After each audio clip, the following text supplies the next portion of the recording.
मैं आप लोग को इंडियन इकोनॉमिक डेवलपमेंट जो सेकंड बुक है उसका वो स्टार्ट कर रही हूँ। उसका आज फर्स्ट पार्ट क्या है, colonial exploitation of the Indian economy under British rule. In Indian economy the British rule was subjected to colonial exploited. किस तरह से एक्सप्लॉयट किया ब्रिटिश रूल ने इंडियन इकोनॉमी को? It employed a targeted exploitation for all sector, सारे sectors हो, चाहे agriculture हो सेक्टर्स हो, चाहे इंडस्ट्रियल हो या इंटरनेशनल ट्रेड हो, सबको डिस्ट्रॉय किया by the British government. This is how to happen. किस तरह से किया? सबसे पहले एक colonial exploitation of agriculture sector. Agricultural sector को किस तरह किया? एग्रीकल्चरल सेक्टर और exploited through zamindar system of land revenue. Zamindar system बना के जो लैंड रेवेन्यू के द्वारा इसको एग्रीकल्चर सेक्टर को एक्सप्लॉयट किया। Zamindar were declared as owner of the soil. Zamindar को सॉइल जमीन का मालिक बना दिया जाता था। एंड दे वर पे a fixed amount the government by the way of land revenue. ये जमींदारों जो ब्रिटिश गवर्नमेंट को एक फिक्स अमाउंट जो है पे करते थे लैंड रेवेन्यू के रूप में। एंड वर फ्री, और उन्होंने extract as much as they wish to the tiller of the soil, और इनको फ्री कर रखा था कि गवर्नमेंट ने कि आप बाकी जो टिलर ऑफ द सॉइल्स हैं उससे आप अपना वसूल सकते हैं, जितना पैसा वसूलना चाहे उतना। सेकेंड क्या है? The tiller of the soil got to bear minimum for survival. वो अपने सर्वाइव के जीवन यापन के लिए बहुत मिनिमम अमाउंट ही बचा पाते थे। They were left to no surplus for the investment of agriculture, और उनके पास कोई और पैसा नहीं बचता था कि वो एग्रीकल्चर में कहीं और इन्वेस्टमेंट करें। थर्ड पॉइंट क्या है?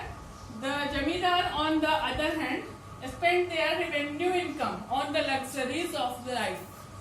जमींदार जो रेवेन्यू यहाँ से वसूलते थे लैंड रेवेन्यू, तो उसको अपने विलासिता के लाइफ में जीवन में खर्च कर देते थे। टीलर और no investment was made for the development of, लेकिन जो टीलर ऑफ द सॉइल था उसके पास कोई पैसा नहीं बचता था कि वो उस पैसे को अपने एग्रीकल्चर के डेवलपमेंट में, उसके सॉइल के डेवलपमेंट में, उसकी प्रोडक्टिविटी इंक्रीज करने में लगा सके। ठीक है, अब सेकेंड पॉइंट क्या है? Colonial exploitation of industrial sector. Industrial sectors को किस पर एक्सप्लॉयट किया? Where of the British rule, industrial sector in India was well known as the handicraft। British rule के पहले जो इंडस्ट्रियल सेक्टर था इंडिया का, तो बहुत अच्छी तरह से उसके हैंडीक्राफ्ट के लिए जाना जाता था। Indian handicraft enjoyed a world wide reputation. पूरे विश्व में इसकी रेपुटेशन थी।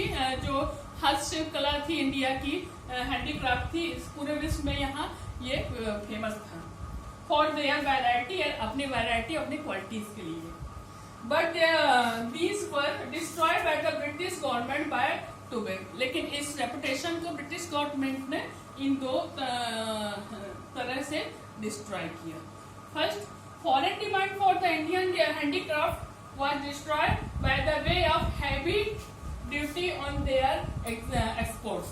यहाँ से जो एक्सपोर्ट करके जो बाहर जाता था, विदेशों में सामान हैंडीक्राफ्ट का जाता था इंडियन का, तो उसमें क्या कर देते थे? हैवी ड्यूटी लगा देते थे। बहुत ज्यादा मात्रा में जो ड्यूटी, एक्सपोर्ट ड्यूटी थी वो लगा दी जाती थी, जो ये नहीं दे पाते थे Indians. Domestic demand for the Indian handicraft was destroyed by the way of duty free import. जो ब्रिटेन से जो दूसरा सामान आता था इंडस्ट्री, तो यहाँ पे जो इम्पोर्ट थी, इम्पोर्ट्स को ड्यूटी फ्री कर दिया था।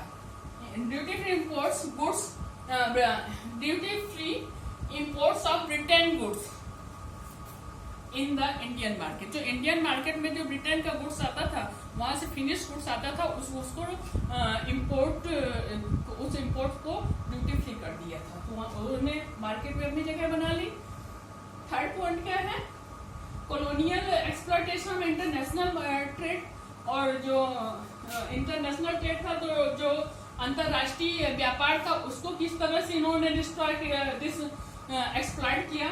Indians international trade was exploited through the discriminatory tariff policy।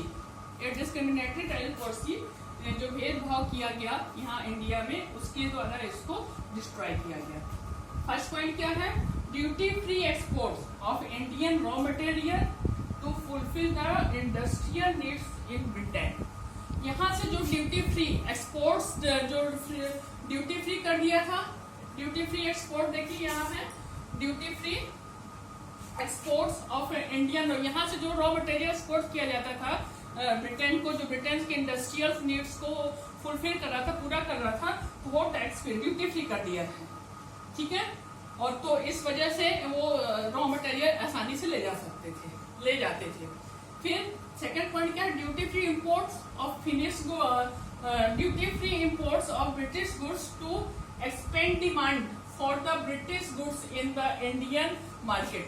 और जो वहां से जो फिनिश गुड्स आता था इंडियन मार्केट में, उसकी जगह बनाने के लिए, उसको फैलाने के लिए, उसको भी उस इम्पोर्ट को भी ड्यूटी फ्री किया गया था, ड्यूटी फ्री इम्पोर्ट, जिसकी वजह से कि वहां से सामान आसानी से आ जाता था और इंडियन मार्केट में उसने अपनी जगह बना ली थी।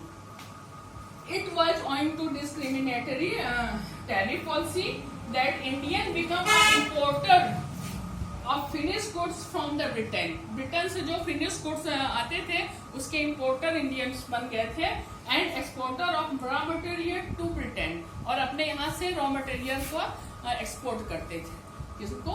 ब्रिटिश को। ओके।